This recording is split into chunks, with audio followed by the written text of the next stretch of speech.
Huh, interesting. Oh wow, is this good? Oh my god, I'm gonna cry, what the fuck? This is Interlude Chapter, Act 2 of Genshin Impact. Am I dreaming? Or maybe I'm dead. Because Genshin Impact just released a good main story quest that makes use of established characters. So yeah, I'm probably dead. But to revive me, you can subscribe. We just hit 9,000 subscribers, and it kinda makes me shit my pants. Or as a sophisticated say, dookie my panties. But seriously, thank you guys. You're awesome. I love you. I love you. And I also love this quest, so let's talk about it. I didn't really have high expectations going into this quest. I did enjoy the last main quest, but that only had Dainsleif in it. I've noticed a problem with this game, and that problem is that the game really doesn't know how to handle an ensemble cast, like at all. I want you to be straight with me if you have any suggestions. And the last event really mishandled its cast, which we'll talk about in a bit. But suffice it to say, my expectations were pretty low here. But when the quest started out with just named characters and the characters were actually talking to each other, I know, low bar, I was beginning to get excited. And I was right to be, because good lord, this quest is a ride. The quest having only playable named characters in it really benefited it. Yes, as I said in the last video, I do like quests that make the world feel larger, but I also stress that this game already has so many of those quests and so few quests with an ensemble of named characters. But were the characters actually done right here? Yeah. You fucking idiot, are you even paying attention? Our cast here consists of Yanfei, Yelan, Itto, Shinobu, Xiao, and obviously the Traveler and Paimon, with like a hint of Zhongli. Starting the story off where we left off in the chasm was a smart move. I spoke of last video how the chasm felt unfinished, and apparently the writers thought so too. Having every character here for a purpose made this quest feel natural at the start. A bad instance of this would be the paper event where Xinyan just happened to be in Inazuma for a concert. It felt convenient, and the concert aspect didn't play into the overall narrative like at all. Here though, everyone has a plot reason to be here. Yanfei is here because of fulfilling a will, which comes into play later. Shinobu is in Liyue because of her graduation from essentially law school that she wasn't able to get because of the Sakoku decree. Itto came with her and made the pair follow Yanfei because she helped him out, and Yelan is here because of an investigation. The cast all coming together at this moment feels extremely natural in comparison to things like the aforementioned event quest. They also all, right at the start, play off of each other. Itto's bullheadedness doesn't mix well with Yelan's serious nature, and Yanfei and Shinobu's problem-solving nature gets strained by the pair. It's a really fun dynamic that makes me a bit sad that we likely won't see this pairing again. The characters are also amplified by the killer voice acting, because good god, I have to commend the vocal cast here. They all absolutely bring 100%. While I always think that the cast kills it in Genshin, here they were actually given material to really play around with, and I absolutely think that they did. The delivery here is top notch, and there were some legitimately funny moments in this quest, even from Paimon, which, speaking of Paimon was actually used well here. For the type of character that Paimon is, I think this is about as good as you'll ever be able to get her to be. She wasn't in every scene here, she didn't restate information constantly, and she actually had a dynamic with Itto, which brought some levity to a quest that at times could be pretty dark and somber. I also need to speak about the production of the quest too,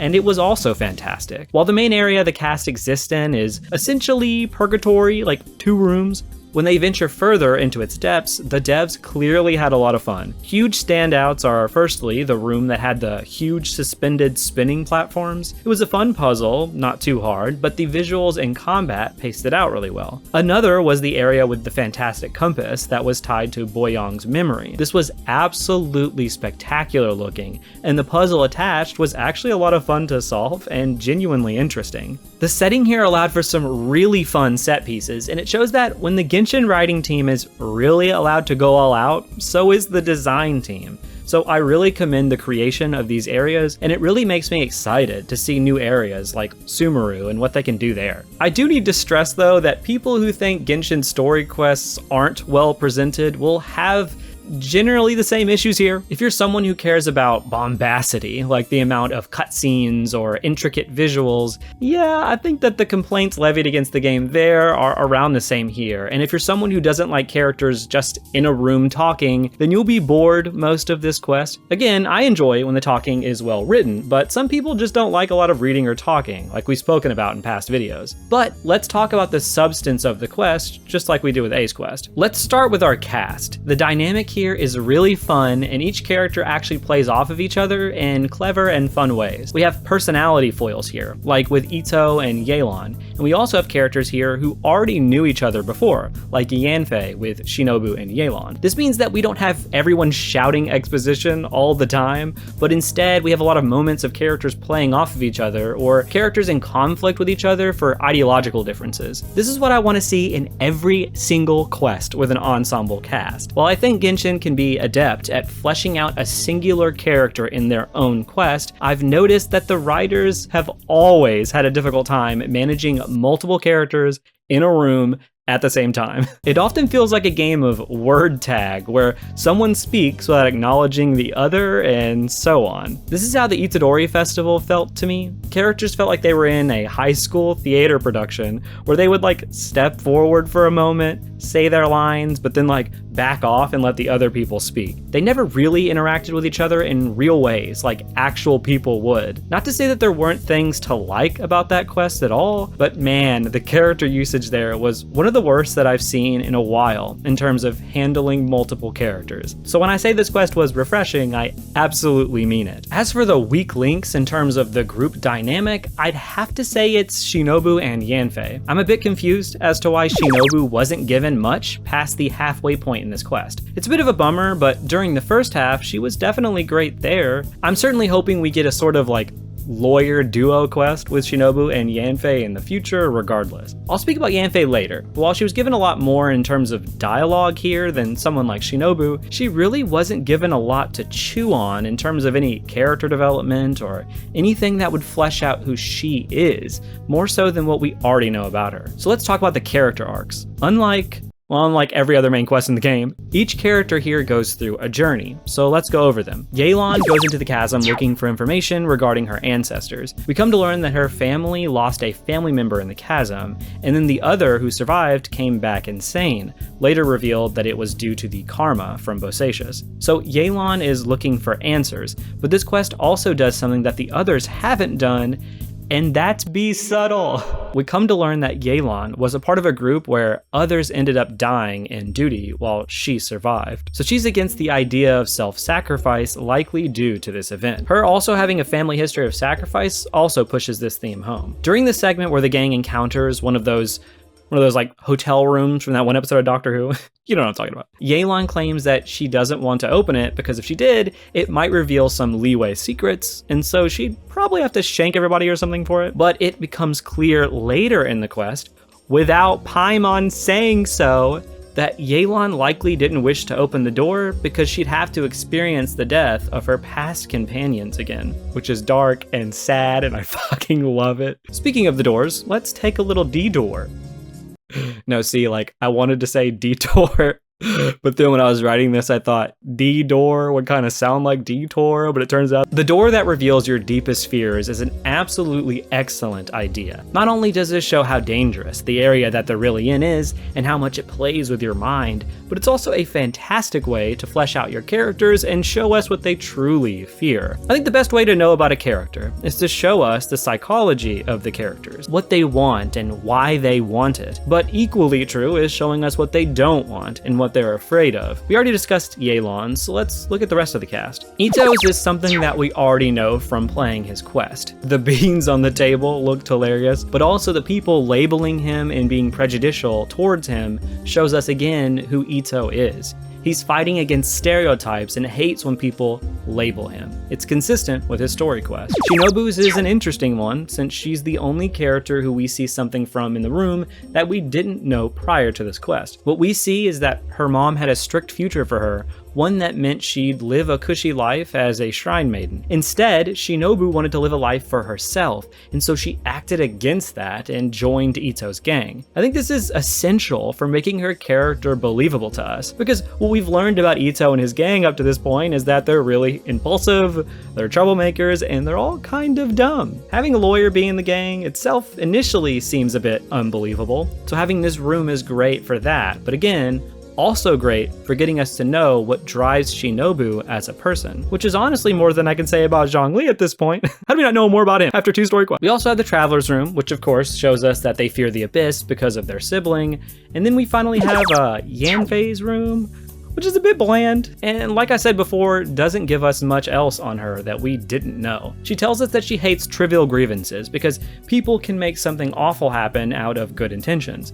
It's interesting, but there's not a whole lot to grab onto there. I suppose you could say that something happened in her past, where someone fought over something trivial and this led to a major event in Yanfei's life, but there's not a whole lot of indication that that's the case. You could also say that maybe this shows that she has less of a grasp on humans because of her being half Adeptus, and so is afraid of that, but again, unsure. We'll have to see in the future if any of this pans out. If not, it's a bit of a bummer that her door is kind of boring. This is the thing she's most afraid of in her whole life? Torts? So then now let's talk about Yanfei. Her place in this quest is fun because she's an interesting character, but there were a lot of times throughout where she kind of felt like a plot device instead. She explains the Fantastic Compass, the book that she read that went with it. She also helps out Xiao, etc., but there's nothing that she really has here that furthers her as a character. It's a bit of a blemish on this quest. When determining whether a character was properly handled in a quest, I typically ask myself, could they have been written out and their plot naturally given to someone else? And for Yanfei here, the answer, I think, is yeah. Give the compass finding mission to Yelan and have Shinobu be the reasonable mind here, and I think this quest is just as solid, just without some extra fluff. Again, because Yanfei doesn't get character growth or have much thematic relevance here, I think she could be removed. Let me know if you think the same or even disagree with me in the comments. Let's talk about the themes now. The themes that are being hit on in this quest are clearly about sacrifice, the past, and companionship. The idea of sacrifice is first brought up with Xiao and Yelan, where Xiao offers up sending the crew out by using all of his power, but having to stay behind because of it. Yelan, because of her experience with sacrifice, argues against it, but Itto rushes in without thinking, like usual, and uses his energy to help find a new path. Like Xiao, Bosacius was willing to sacrifice himself too, for the greater good, but even in the notes Yelan's ancestor left, he argues whether there might have been a different way anyway. They trapped themselves, and all they had was each other until the end, while being inundated with those that they left behind. They were essentially in purgatory. The idea of destiny is also brought up here too, that perhaps they were brought there for a reason. The companionship between Bosacius and Boyong kept them company until the end. So it's only fitting that another human and Yaksha coming together is what allows all of them to escape. I could see people arguing that the compass was essentially a get out of purgatory jail free card, but I don't think the compass that we have here is even the real thing. The story stresses that what we're seeing is Boyong and Bosacius's remnants of their memories. So it was through Boyong's memories that the compass was even there. Boyong and Bosacius's sacrifice continued to pay off, as even their memories prove to save a future generation. Thematically, there's also the idea of being stuck in the past, and the group shows a thematic divide here too. Itto and Shinobu have chosen to move forward, regardless of the past or their horrors, while Yelan and Xiao as people are still stuck in the past. They can't move on, and so thus have come into this purgatory because of their inability to truly face their past. And I think that this is why Itto is the one to shut the two up over their debate, because he's someone who just looks forward, not at the past. And that's the type of person they needed in a realm that makes you focus on the past. So him using his energy to find a new path forward is really thematically relevant here. You could also say that Yanfei is the mediator between the two sides, I don't know, that might be a stretch. I also believe that the Traveler being the one to find the compass is incredibly fitting here, as he's always the one trying to find what he's lost, but coming up short on the ultimate goal only to find the answer he's not ultimately looking for. The equal companionship between humans and Yaksha, rather than the Yaksha being the sacrifice for the humans that they always were, is also really hit on here. Xiao attempts to sacrifice himself again for the others at the end, but is saved by Zhongli, likely because Zhongli acknowledges the horrors that he essentially caused the Yaksha to endure. This sacrifice from Xiao, though, clearly changes him. He saw the horrors that his friend had to witness for sacrificing himself without finding another way. And that other way for Xiao, that the Traveler and Paimon posit at the end, is to just let other people in. That Xiao doesn't have to continue to sacrifice himself for others anymore. He doesn't have to be alone. And I think Xiao really will change because of all of this, as this final sacrifice, as they were leaving the Purgatory, is like that part of him dying. That I really think Xiao will be changed as a person moving forward, leaving his Yaksha self in the past. Like hell, you could have told me that this was an Act 2 quest for Xiao and I would have believed it, honestly. Overall, this quest was fucking awesome. A few extra bumps here would be a bit with the pacing, but to be fair, it's better than almost every other main quest in the game in that regard. If most main quests in this game are like 50% too long, this quest was probably around 5 to 10% too long, so nothing extremely major. Also, like I said before, I think there were some misused characters at point, like Shinobu being cut off around the halfway point, and the fact that I think Yanfei could have likely been written out of this quest altogether. But I think this is about as near perfect as we've yet to get with any story quest in Genshin Impact. I think that even including character story quests, this quest is up there as one of my favorites and one of the ones I think is legitimately the best. It's thematically rich, develops established characters, does a fantastic job introducing others, and fleshes out the world just a bit more. It also leaves some open questions, like what the Purgatory even was. It also feels like a rich continuation of characters that the game had already set up. We have characters here who were introduced in character quests and world quests, all placed into a main story quest, as well as furthering the development of Xiao, who is a character that had development during an event quest during Lantern Rite. It's absolutely wild. But I love seeing stories weave together like this, and I truly think that this can only be done in long-form storytelling like a constant updating game or a TV series. I feel like there's even more to talk about here, but I need to get this video out sooner or later, so really let me know what you think about everything I've said here today in the comments. Also, if you want to know my thoughts about the last story quest, click here. Also, if you want to know about Xiao and his Lantern Rite quest, or Yanfei's introduction in the world quest, you can watch the super long story video that I made. But regardless, thanks for watching, and I'll see you next time.